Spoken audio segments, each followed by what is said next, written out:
will be a living sanctuary for you.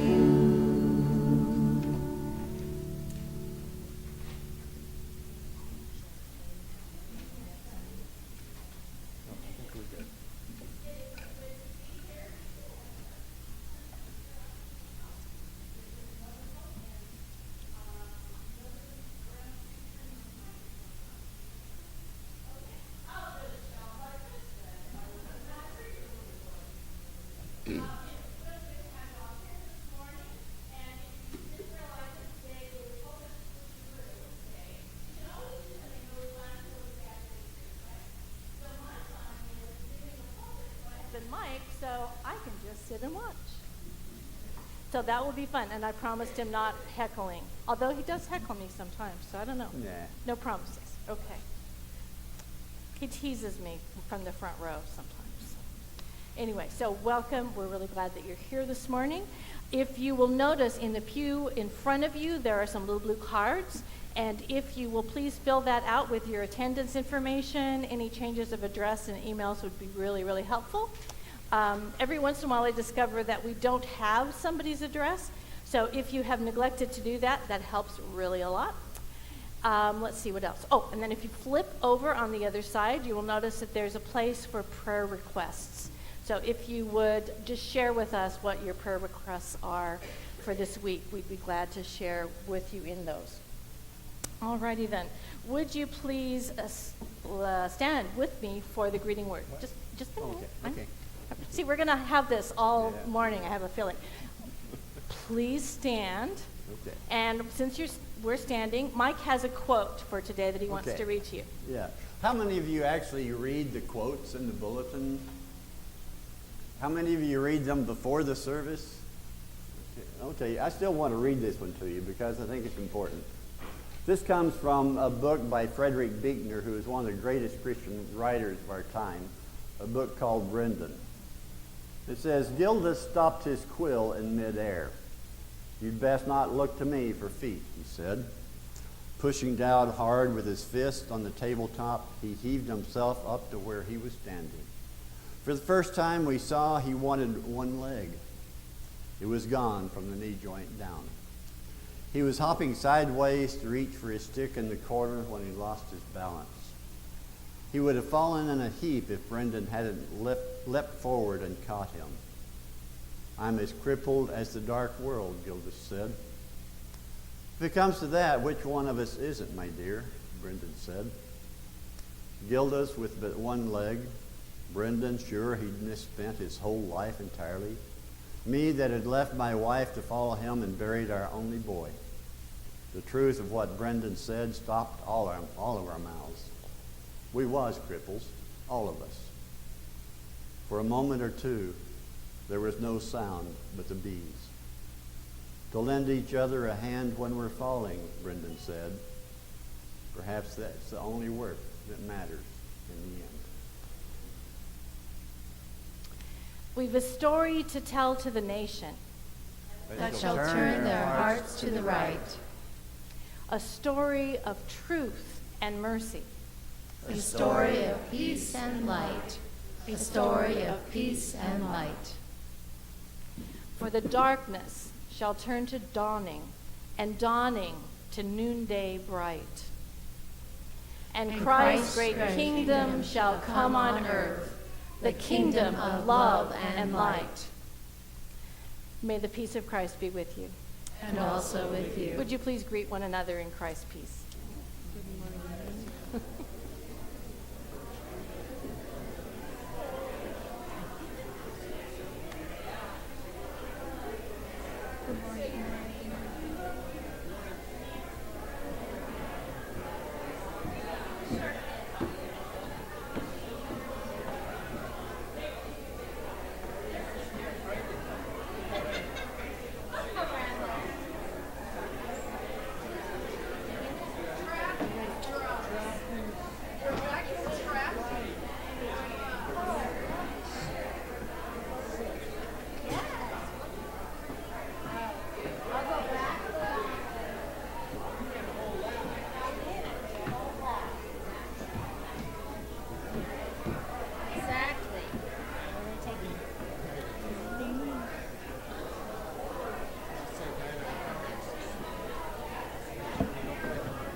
guys.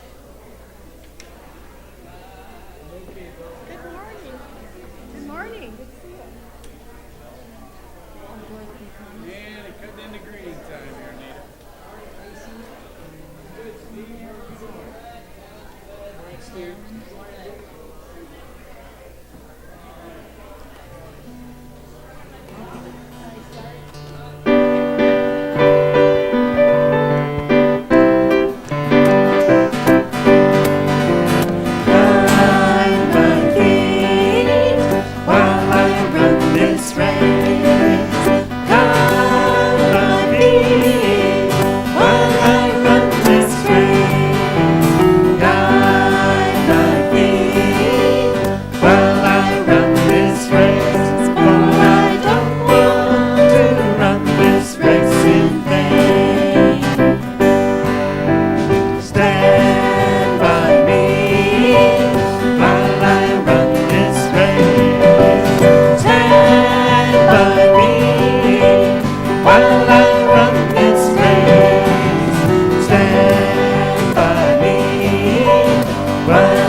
Alrighty then, you may be seated.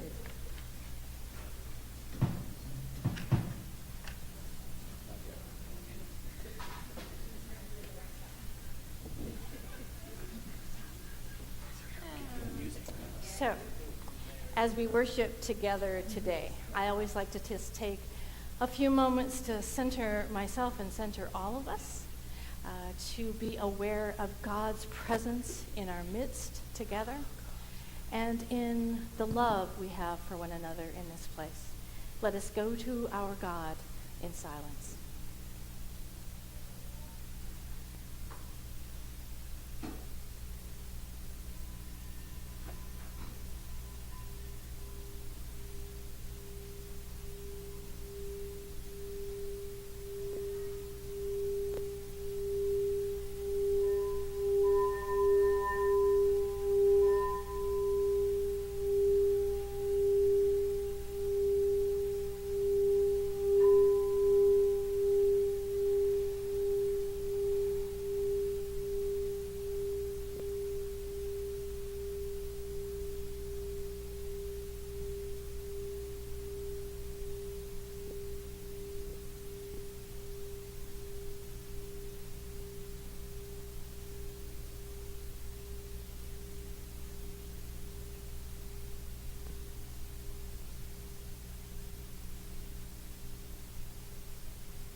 Well, this morning I am turning over the pulpit to my husband. Now, because he's my spouse, you didn't get like his curriculum vitae when we came to the church. So I'll just tell you that Mike was born and raised in Oklahoma.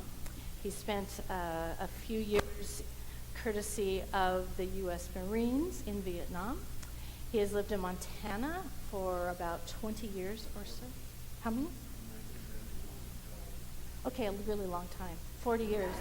40 years, almost biblical proportions. And we met in seminary at a time when I didn't give eye contact to single men. Yeah, Mike always says I didn't give him the time of day because I would talk to men in class but not outside the classroom. So he always thought that I didn't like it. And then we ended up in the same conference, in Yellowstone Conference, and so he wooed me until I gave in. So, but he has been a United Methodist pastor. He's now retired, but we don't get to often listen to one another preach, although that's changing now. So rather than just having him preach for you when I am incapacitated, I thought, why not? So he actually had time to prepare. What a lovely thing. No pressure. Okay. Anyway, so he's going to introduce the sermon in a nutshell. Want to introduce it or just do it? Oh.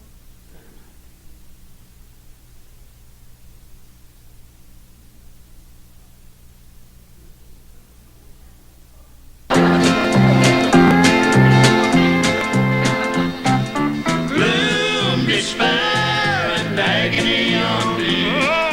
Deep dark depression, excessive misery. If it weren't for bad luck, I'd have no luck at all. Gloom, despair, and agony on me. My wife was so unhappy she started to pack. But I figured I could get us back on the right track. So I give her a weekly allowance, but you fellas know how that is. So she spent it before I had a chance to borrow it back. Agony on me. Deep dark depression, excessive misery. If it weren't for bad luck, I'd have no luck at all. Gloom, despair, and agony on me.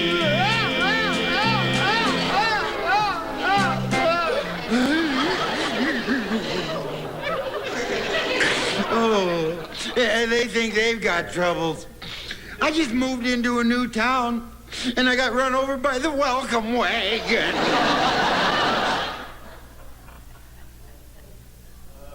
is a lot of gloom and despair and misery in this world. And so, what does that mean to us? Okay. Yeah. My last 2 years in seminary, I was the pastor for a small UCC church in North Denver, the only pastor. And one of my classmates, Justo Gonzalez, he was the pastor of a United Methodist church in Lakewood, which is a suburb of Denver, and it was, I think, a completely Hispanic congregation. And we decided we were going to have a pulpit exchange where he came and preached at my church and I went to his church. And on Sunday morning when I was at the church, I did the children's time, as always. And I sat down on the edge of the altar, and about 20 kids, little kids, like 6 to 10 years old, were arranged to my side here. And I told them, I want to tell you a story. And anyway, this little Hispanic girl, about 7 years old, long dark hair, looked up at me with her big brown eyes, and she said, "Is it a good story?" And so I told the story, and I'm going to tell you because it kind of fits in too. When I was 13 years old, we moved back to the farm where we lived when I was first born, and my dad started farming it. But there were still 50 head of cows and one bull on the property. And about 2 years before, my cousins had given my brother and I this little puppy. Well, but this time it was grown. It stood about that tall, short-haired, mixed of a lot of different things. But anyway, Pup is what we called him because my brother and I could never agree on a name, so we just called him Pup. And one afternoon, Pup and I took a walk out in the pasture and left the house, and from there, it's a long slope up towards the fence at the edge of the property. And anyway, all of a sudden, I looked up, and here was the bull. He was snorting, and all of a sudden, here came that bull and about 50 head of cows, like a cavalry skirmish line, straight toward us. And I thought, gulp. because I looked at the house, it's about a quarter of a mile away. I looked at the fence line, it's about a quarter of a mile away. And they were only a couple hundred yards away. And so I had some experience with cattle, and I knew that normally they don't bother humans. Even the bulls usually don't. And I thought my only chance is just to stand here. And so I stood there just facing them, and Pup, he came and he sat right there, about a half a pace in front of me, just staring at them. And we stared at them, and we stared at them, and they got about as far as from here to Mike from me, maybe even closer. And all of a sudden, Pup is like he was on springs. He jumped up, and he took off, and he went around me. The bull broke off, the cattle followed Pup, and Pup took them in two big circles around me until they stopped and just started milling around. I love that dog. But maybe we ought to think about, in this time of woe and misery that we have today, how can we be like Pup? I'd invite you to put your prayer request toward the center aisle as we sing our invitation to prayer.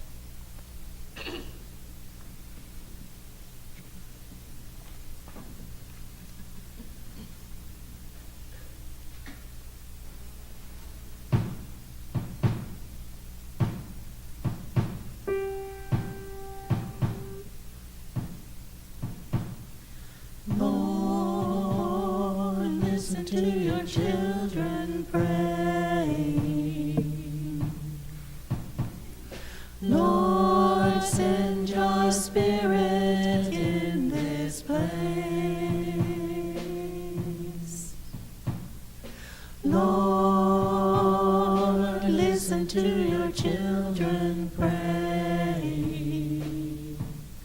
Send us love, send us power, send us grace.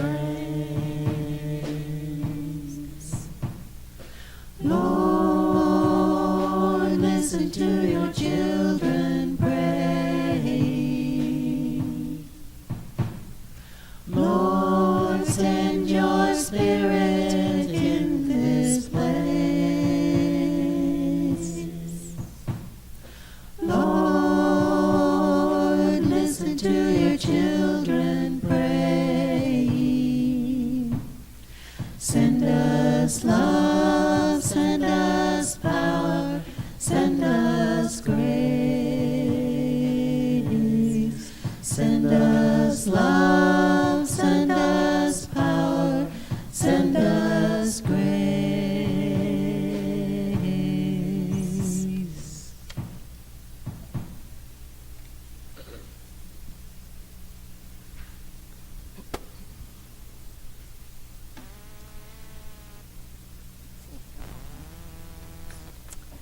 Okay, well, before I ask for the joys and concerns, I'd like to welcome Dorothy Thomas back in our midst. Dorothy has been a member here since before Mike was born. So it's been a long, long time. Oh, I'm just going to enjoy today so very much. Yes. Anyway, Dorothy has a birthday this week. She's going to be 92, and I thought we might just want to sing happy birthday to her. Happy birthday to you. Happy birthday to you. Happy birthday, dear Dorothy. Happy birthday to you.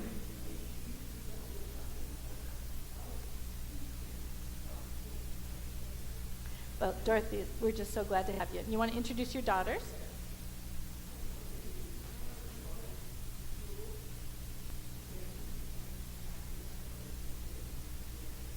Welcome. Absolutely. Let's just give her a welcome.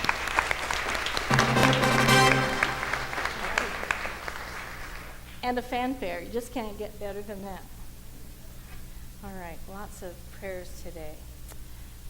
Okay. So for the people of Gaza, after all of the increase in violence, also you may have, I just saw in the online this morning that there was a terrible catastrophe in Syria where a sarin barrel bomb was dropped on the village of, I believe it's, well, I'm not going to try to pronounce it actually, but so far as we know, it has already killed 70 people.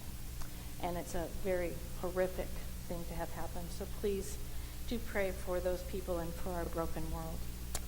For Beth Ann, as she recovers, and I hear from Bud that she is doing quite well, and that he tried to talk her into coming, and he would have made her a poster that said, "I'm fine, thanks for asking."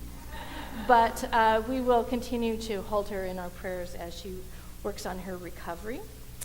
For Lori, for our nation, for the Canadian hockey team. What's it? Oh, no, I'm sorry, I didn't even hear that. Okay, so a bus and a truck crashed. Okay, I hadn't seen that, so thank you for letting me know. I thought that was a teaser there for a second. So. All right. Any other joys or concerns we'd like to share this morning? Sure, I've got one. Okay. Yesterday we met with some friends, and we go to Africa with them, and they were sharing how the school that we started quite a while ago had 28 kids when we first started. Last year they had 350 kids, and this year it's 450 kids. Wow. And Wow. so the mission is to provide them not only with a Christian education, but also with one change of clothes, some food for the day, and let's see we'll give them something else too. But Food. Medical care. Food and But medical anyway, care. it's great news that the school is growing. Right, and have they learned whether or not you're going to be able to go back in May? We're not going to be able to go to. I don't think we're going in May. Okay. It'll be a year probably. There's just new restrictions on going for medical teams that the government has imposed, so we can't just flip over there. Right, so that's another concern, is that sometimes, you want to go and you want to help, but it just becomes impossible due to regulations. So keep them in prayer as well. Other concerns or joys this morning? Yes, Terry.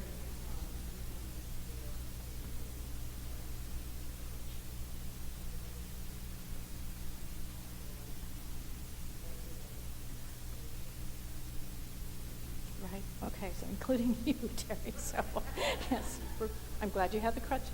Yes, but we do keep Vicky's sister in our prayers as well. Yes.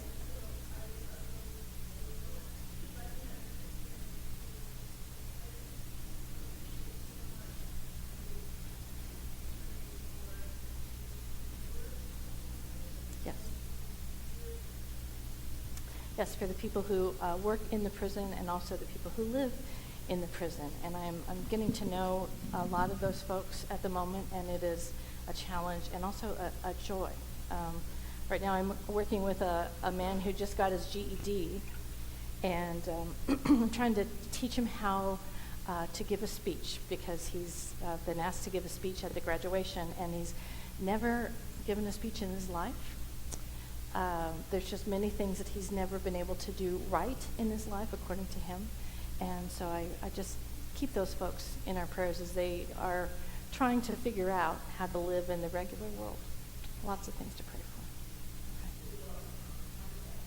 Okay. Yes, it's about time. I thought I was going to have to send out a search party for you, Connie, but okay. We're glad you're home, and I know there's some concerns that at the right time you'll share with us and as well. All right. Well, it's just wonderful to be here with all of you. And I'll just have to say, that was just like the most awesome Easter ever. So thank you for my first Easter here. It was great. Well, let us go to our God in prayer.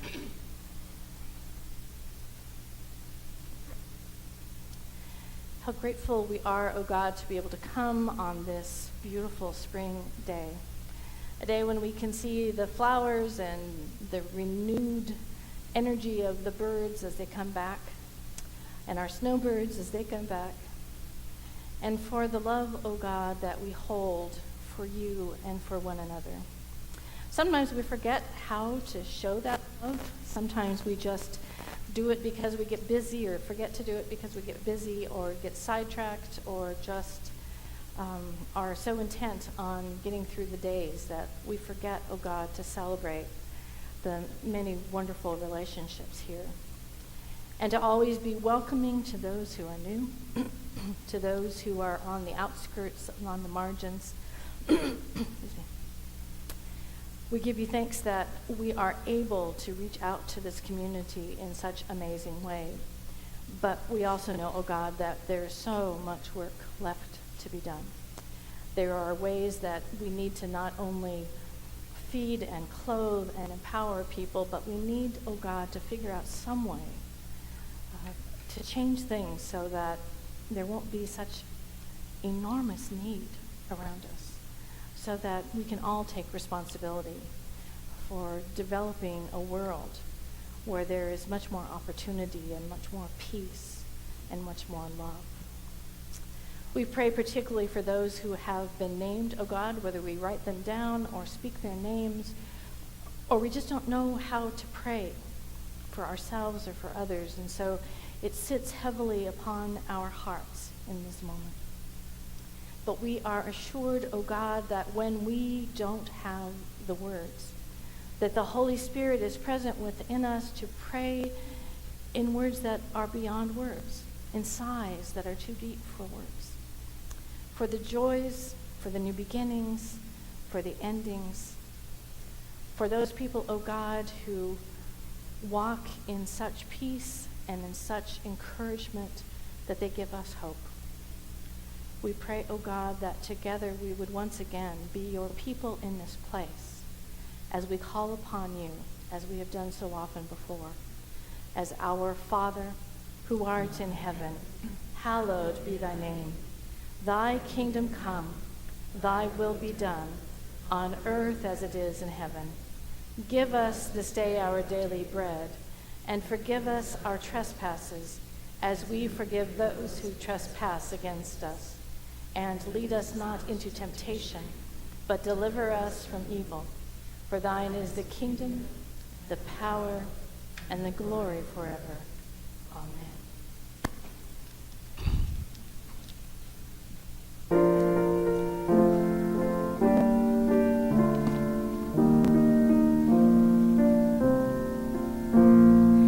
What does the Lord require of you?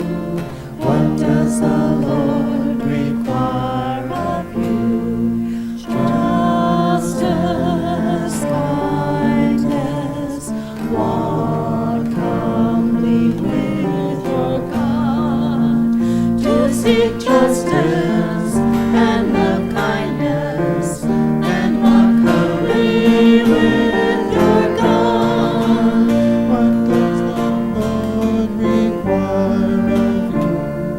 What does the Lord require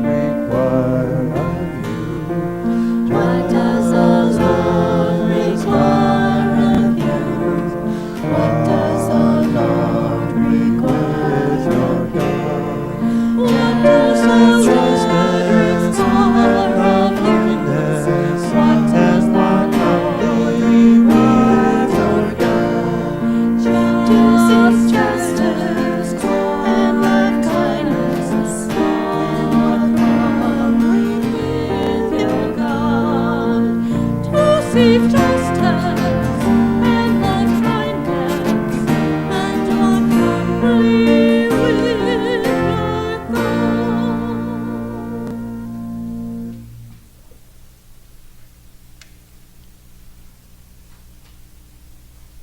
Good morning. I'm Jan Kozak, and I'm your liturgist for this Sunday. Our first reading this morning is from the prophet Isaiah, the 42nd chapter, and it's entitled, "The Servant, a Light to the Nations." Here is my servant, whom I uphold, my chosen, in whom my soul delights. I have put my spirit upon him. He will bring forth justice to the nations. He will not cry or lift up his voice or make it heard in the street. A bruised reed he will not break, and a dimly burning wick he will not quench. He will faithfully bring forth justice. He will not grow faint or be crushed until he has established justice in the earth, and the coastlands wait for his teaching. Thus says God, the Lord, who created the heavens and stretched them out, who spread out the earth and what comes from it, and gives breath to the people upon it, and spirit to those who walk in it. I am the Lord. I have called you in righteousness. I have taken you by the hand and kept you. I have given you as a covenant to the people, a light to the nations, to open the eyes that are blind, and to bring out the prisoners from the dungeon, from the prison, those who sit in darkness. I am the Lord. That is my name. My glory I give to no other, nor my praise to idols. See, the former things have come to pass, and new things I now declare. Before they spring forth, I tell you of them.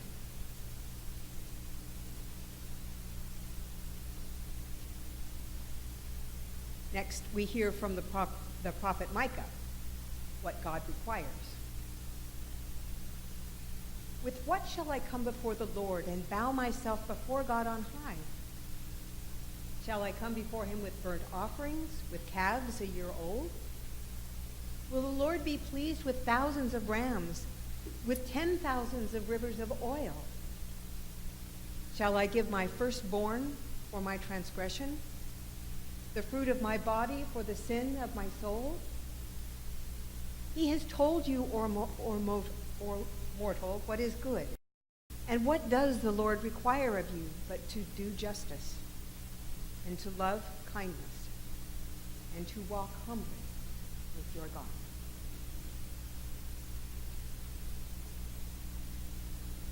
Finally, this morning we hear from the Gospel of Matthew, the 10th chapter. What I say to you in the dark, tell in the light. And what you hear whispered, proclaim from the housetops.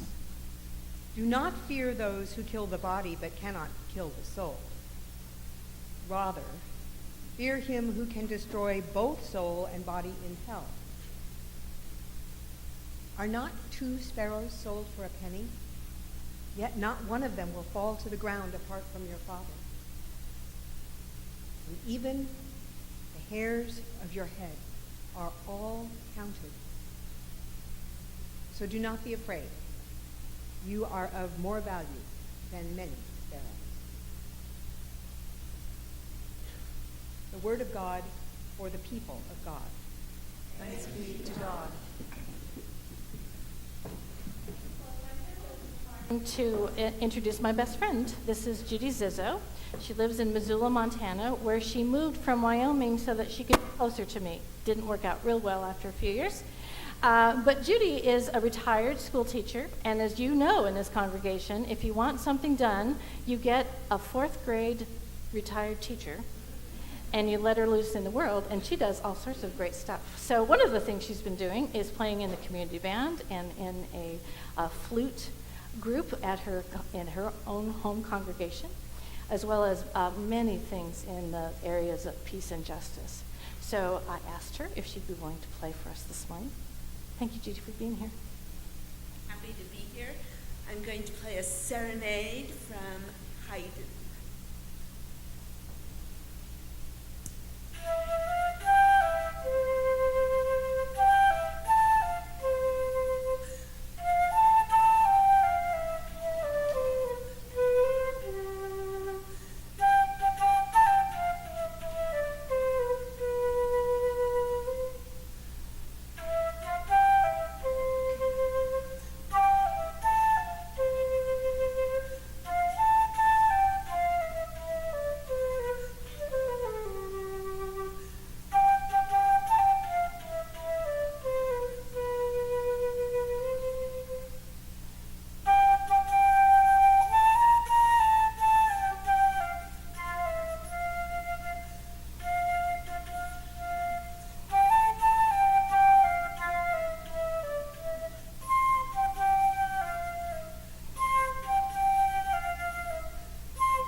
Really knocking my lights.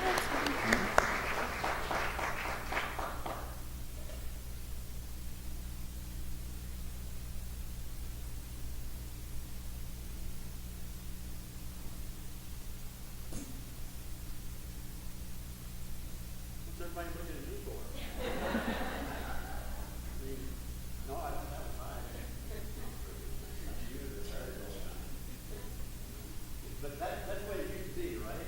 In the church, people used to look and see if the pastor's tie was straight or shoes shined, all that sort of thing, or if the pastor's slip was showing. But you don't do that anymore, right? Anybody? No, good. Okay. Okay, good. I appreciate that. I'm not worried about your slip. Yeah. You know, if I told people that my wife kept going to prison, and that was all I told them, what kind of story would they make up? You know, and so we have to be careful about what kind of stories that we think are true about people. But did you know that at the same time that you are looking at the pastor making up your own stories, that the pastor is also looking back at you? And we see all sorts of things, you know, like sometimes we'll see somebody that's sitting there like, oh, I'm bored. When's this going to be over? Or our favorite though is when you're sitting right on the edge of your seats, just paying rapt attention to every single word that rolls off our lips, right? Or there's the other one where you're full of it, Pastor. You know? All sorts of ones like that. And the all-time favorite probably is, how long, oh Lord? But it's true that there are stories to be told, and it's true that people make up stories about us. And what is our story here at Madras United Methodist Church? Is it a good story? Is my story a good story? Sometimes, sometimes not. And that's probably true for all of us, isn't it? Sometimes we tell a good story, and sometimes we don't. You do some great work here in this church. We have, 4 food ministries? We have the ministry of helping people fill out forms, and I'm sure there are a lot of other things that you all do to help each other and help people in this community. People are involved with MAC and different things like that to help this be a better community.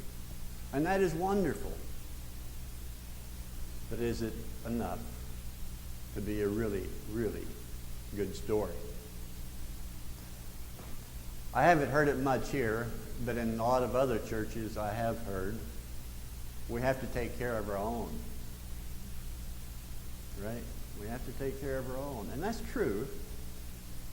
But can we look beyond that? Does God call us to look beyond that? To tell a really, really good story? You know, Wesley, he said the world is my parish. Isn't it? How much do we think about the rest of the world? And how do we think about it in terms of those vows that Nancy has talked about? That prayers, presence, gifts, service, and witness.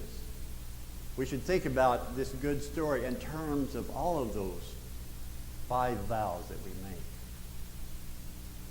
Remember the story of Jesus in the synagogue at Nazareth, where he picked up the scroll of Isaiah and he wrote, I have been anointed to preach good news to the poor, to proclaim the release of captives, the recovery of sight to the blind, to let the oppressed go free. Our scriptures this morning, Isaiah and Micah, both point to what one thing? Justice. Justice. And is it justice if we ignore the pain and suffering of people halfway around the world? Is that justice? And Matthew encourages us to have courage, faith, and commitment no matter what the circumstances. Yes, we may be in danger at times, but Matthew says not to fear that. Is today's world really any better than it was 2,000 years ago? When you really think about it? In spite of all of our massive technology, have we gotten any better at the way we serve one another? The way we lend a hand to one another? Martin Luther King Jr. said, "We now have guided missiles and misguided men." Guided missiles and misguided men. We have the school shootings. We have things like militancy in every segment of our culture, including the church. We have the episodes going on in Gaza right now where people are being killed by the dozens and wounded by the hundreds. The situation in Syria where there are so many sides that you can't keep track, but there are deaths continually. We have places like Sudan and Myanmar where people are being driven out, separated by all kinds of isms that we adopt. We have people in this country who are wanting to create a theocracy with their theology, not ours, but theirs. And today we have all kinds of twisted meanings and propaganda, so that hardly anyone seems to know what's true anymore. And so what is our story in the middle of all this? Isn't our story supposed to be to sit in silence before God, to discern what is true, what is good, what is just, what is humble? We are called, I think, to speak truth to power. Micah, he asked what kind of offering should he bring? Should he bring bulls or rams or all that sort of thing? And my favorite answer to that comes in Psalm 50, verse 1, at least in one translation of the Bible. It says, "I will take no bull from your house." Think about that. I will take no bull from your house. And maybe that's what God is saying to us in all of our stories that we are making up that really aren't the good story. Remember the story of Jesus in the temple that Nancy talked about on Palm Sunday? After the triumphal entry, Jesus looked at the temple and then he went home. I always see Jesus kind of shrugging his shoulders like, so what? Then he just goes on home. That isn't the real story. It's a place to be holy, but it's not holy in and of itself. Or how about the Transfiguration? Remember all of the blinding lights, and Elijah and Moses were there with Jesus, and they were just dressed in this raiment that just shone like the sun.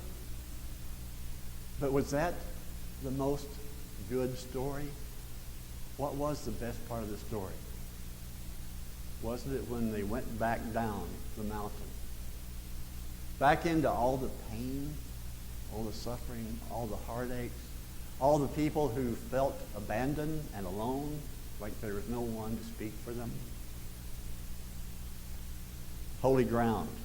We think in images, don't we? Think in the image of holy ground. Sally McFaig, she wrote a book called Body of God. And in it she uses a metaphor. And she asks us to imagine that every single thing, every human being, every animal, every rock, every tree, was made from the very substance of God. How would that change the way we treated one another if we actually took that to heart and believed it? That every single thing is made from the very substance of God. People talk about the book of Revelation and the Alpha and Omega and the end times and all of that. And in our linear Western thinking, we think of the Alpha and Omega as a direct line straight from here to there. But what if it's a circle? That's what the Native Americans believe. What if it's a circle in which everything was together? And that circle was God. And everything that is in God. What kind of difference would that make in the way that we thought about other people and thought about our acts and actions in this world? Now, I'm involved in some different things, like the Palestine justice issue. And some of the things I see just absolutely break my heart. They should break the hearts of all of us. Anytime we see people abusing other people, oppressing other people to where they can hardly breathe, it should break our hearts to the point where we are ready, not just to think about them, not just to give them good wishes, but to do something about it. To do something about it. With our prayers, our presence, our gifts, our service, and our witness.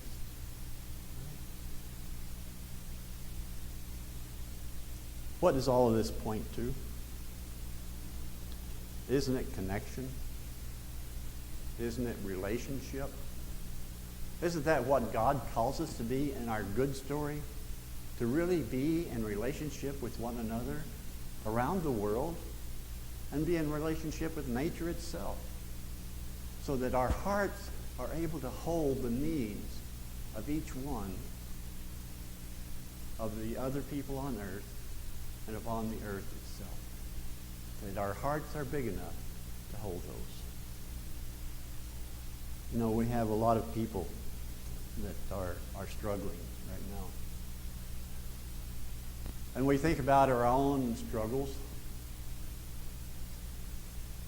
and we forget about the struggles of others. We come to a place where we need to stop and think about what's going on in the lives of people around the world where there are such tragedies. And don't they need a pup? Someone to sit beside them, to guard them, to care for them? We all need a pup. They need us to hear their stories, to see their pain, to feel their pain, their heartache, their oppression, their loneliness, their despair. That's what our vows are about, is that we honor each and every person who is suffering through those vows that we take as United Methodists. And I'd just like to close with this thought. As Brendan said, we're all cripples. Every one of us, aren't we? We're all cripples.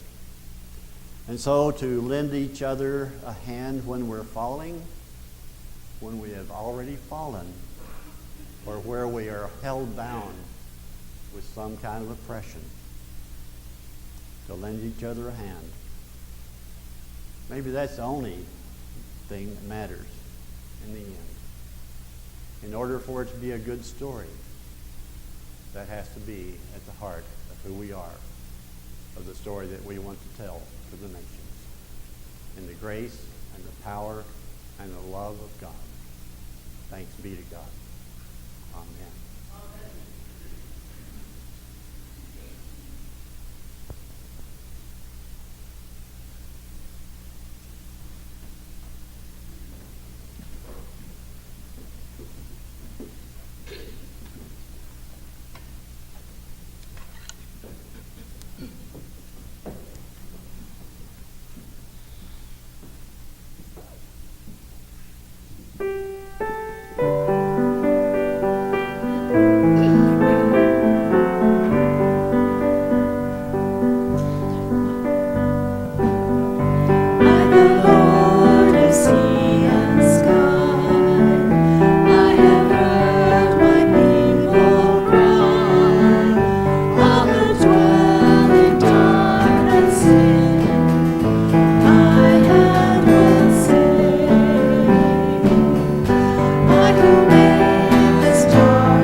you lead me,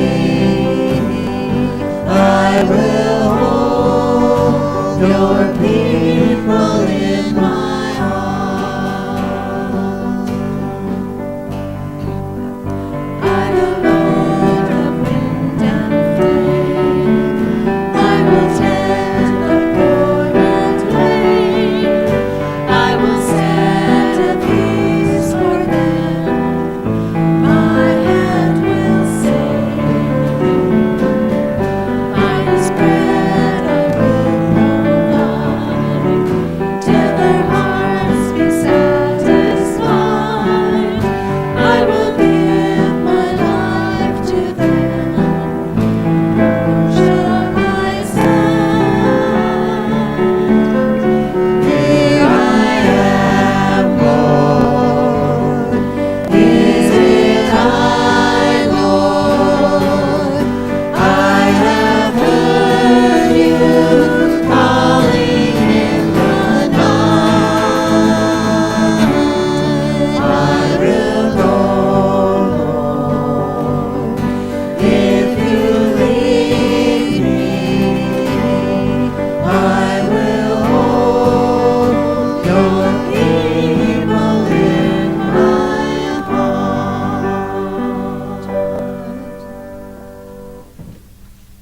Beloved of God, we have come and worshiped. We have heard God's word for us this day. And now we have the opportunity to give a small portion of God's great and extravagant gifts for us back to our God. Let us give with a full and open heart.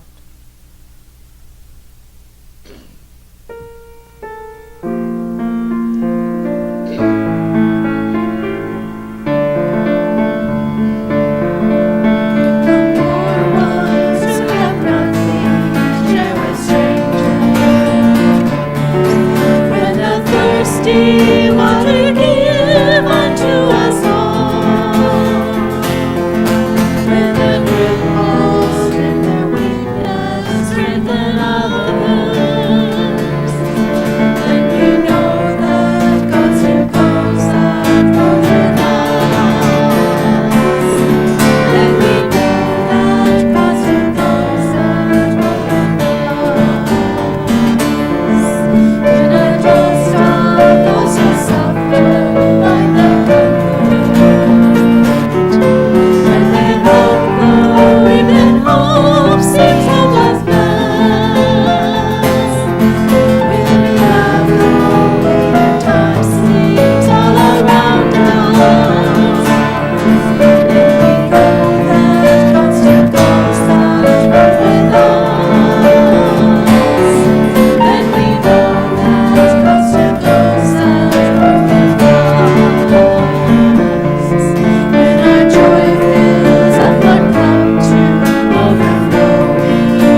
ever loved, guide every deed by this we worship and are free. Please be seated.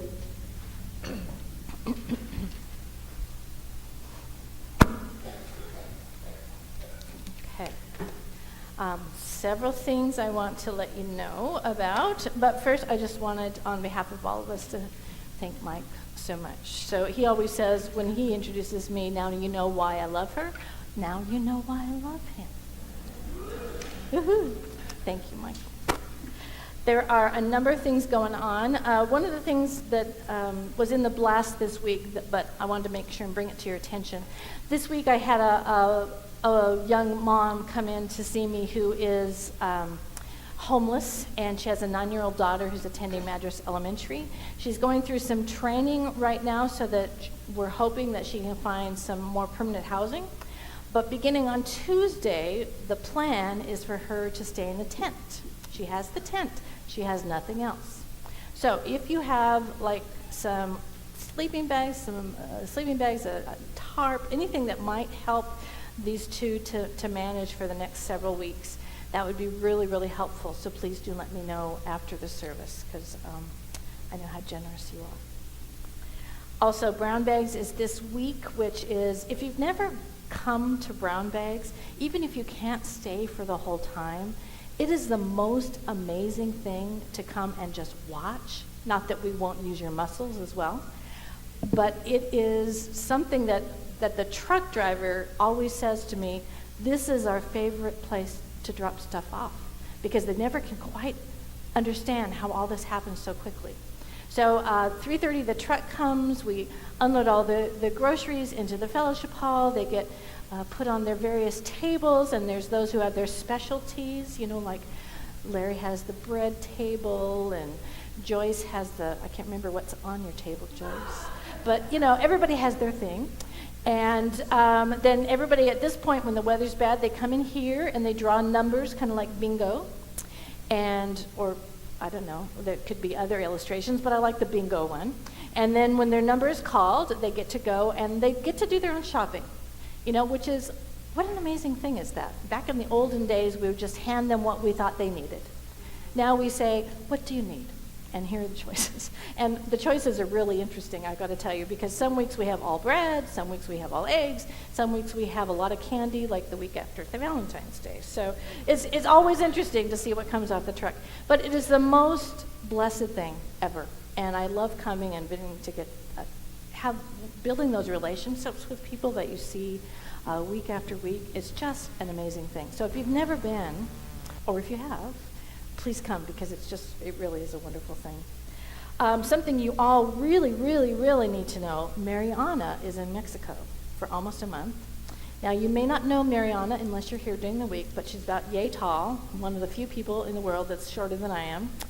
Every time we compliment her for anything around the church, which, by the way, this is the cleanest church I've ever worked in, she always goes like this, "It is him," you know, in her lovely voice. So she is in Mexico for this month, taking care of family stuff. So it's not exactly a vacation. She's got some, as we all do at a certain age, taking care of parents, taking care of kids and grandkids. So here's the deal. We are going to depend on all of us to sign up to do some little chores around the church. It also is a great time to pick up your own socks, if you know what I mean. You know, so if you see something that needs doing, just do it, okay, if you would help us that way. I mean, you know, it's like when your kids are visiting, you know, yeah, you got it. Okay. Also, we need some more volunteers for the Mac Dash Sprint. There is some certified road flagger training that's coming up May the 5th. They'd like to know how many of us are going to be able to be there. Those of you who are on the board, we're going to be at Saddle Lake that day, so don't forget that you can't be two places at once. Okay, any other stuff? Any other stuff for sure that we need to... Serve, not service, is the third or fourth verse. It says service on my script. Well, okay then. So sing serve, not serve. All right.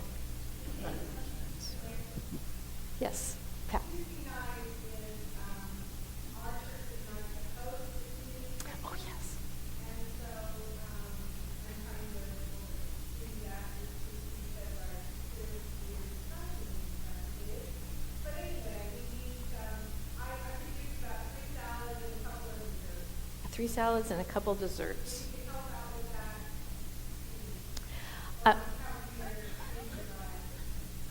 By 5 o'clock. Okay, now here's another thing. If you've never been to community meal, this is something that we host in this building. We only have to do it as a church once a month, but there are other groups in the community that help with this, and this is another just amazing thing that happens.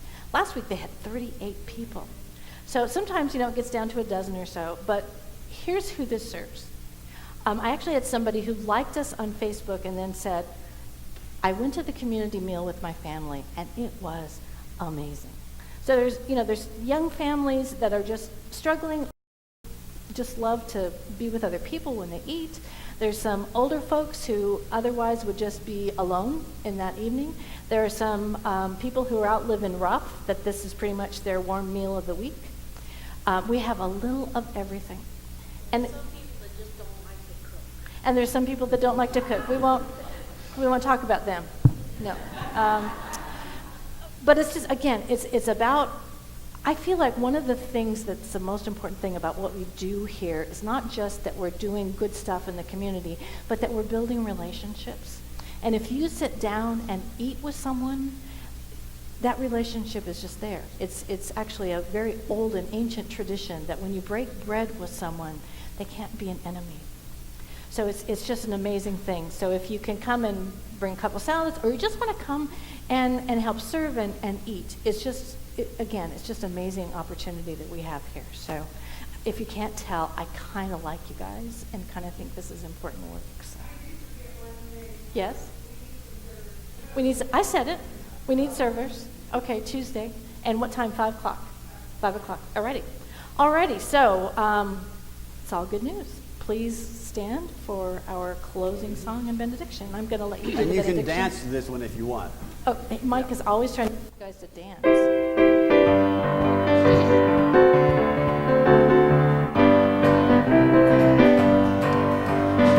Love when the Spirit says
Beloved, go forth in the story of God, the best story there is, knowing that God walks with you through that story every step. Go in his love, his peace, and his grace. Amen. So do I get a... there's a prayer. I know, we should just sing first and then Oh, I felt nervous. I did. Yeah, and then It's on the screen. it says.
here. Morning, Reba.